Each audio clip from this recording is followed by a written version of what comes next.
ஒரு அரசாங்கத்தை வழிநடத்துறதுல தமிழ்நாட்டை பொறுத்தவரையில சிறந்த அதிகாரிகள் இருக்காங்க.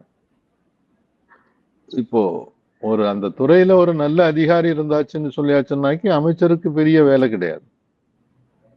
அமைச்சர்கள் கொள்கை ரீதியாக முடிவெடுக்கிறதுக்கு தான் அவங்களுடைய கடமையே தவிர, மற்றபடி டே டு டே அட்மினிஸ்ட்ரேஷன்ல அவங்க தலையிடக்கூடாது. தலையிட்டால் அது தவறு. அது ஒரு பக்கம்.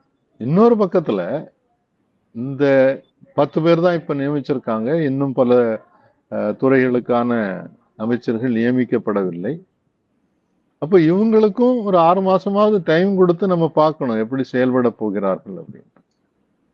இப்போ ஆதவ் அர்ஜுனா ஸ்போர்ட்ஸுக்கு கொடுத்துருக்காங்கன்னு சொன்னாக்கி அவர் ஏற்கனவே பாஸ்கெட் பால் ஃபெடரேஷனுடைய ஒரு பொறுப்புல இருக்கக்கூடியவர். அவர் ஒரு பாஸ்கெட் பால் பிளேயரும் கூட. ஸோ அதனால அந்த துறை கொடுக்கப்பட்டிருக்கிறது. இதுலயும் நான் சமூக ஊடகங்கள்ல வந்த பொய் பிரச்சாரங்களை பற்றி விமர்சனத்தோட பார்க்கணும்னு நினைக்கிறேன். துறையே ஒதுக்கப்படுறதுக்கு முன்னாலேயே அவருக்கு கொடுக்கக்கூடிய துறைகள் இதுன்னு ஒவ்வொருத்தருக்கும் அவங்கவுங்க கேஷியமாக பலதையும் சொன்னாங்க. வெங்கட்ராமன் கல்வி அமைச்சராக போறாரு.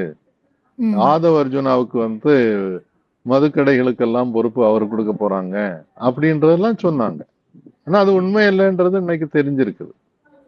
ஒருவேளை அந்த மாதிரி செய்திகள் வந்ததுனால கூட முதல்வர் விஜய் யோசிச்சுட்டு இந்த மாதிரி இதுல உங்களை போடக்கூடாது அப்படின்னு நினைச்சிருக்கலாம்.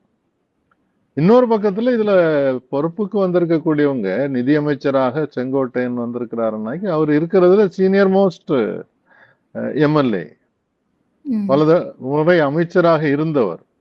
அவருக்கு நிதித்துறையை கொடுத்திருக்கிறது என்பது ரொம்ப பொருத்தமானதாக இருக்கும். ஏற்கனவே நிதித்துறையில ஒரு நல்ல செயலாளரை போட்டிருக்காங்க, சித்திக் அவர்கள். அவர் ஏற்கனவே ஒன்றிய அரசினுடைய நிதித்துறையில பணியாற்றிய அனுபவம் உள்ளவர்.